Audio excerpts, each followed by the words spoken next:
喺十字門85方可以做到3房2衛，究竟空間夠唔夠用呢？我哋依家一齊嚟睇下啦。呢間房210個可以攞低啦，睇下啦。呢度就係廚房嘅位置，空間2、3個人喺度企埋喺度都係足夠用嘅。咁生活陽台咧就係呢個位置噶啦。其實唔算好大嘅，但係咧都係足夠嘅。過嚟之後咧，呢排櫃之後同樣可以撳設計嘅。依家我哋喺低樓層，但係呢個採光咧都係唔錯嘅。呢個位置睇出去就係十字門小學噶啦。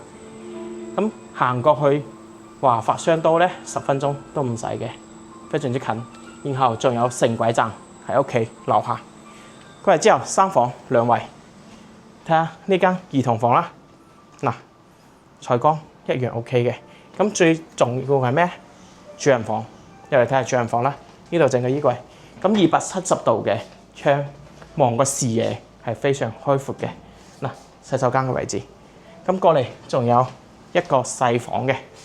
咁洗手間咧可以放式嘅洗手間。嗱，呢度就係一個書房嘅位置啦。如果你都想揾十字門3房2衛嘅，記得評論區留言我。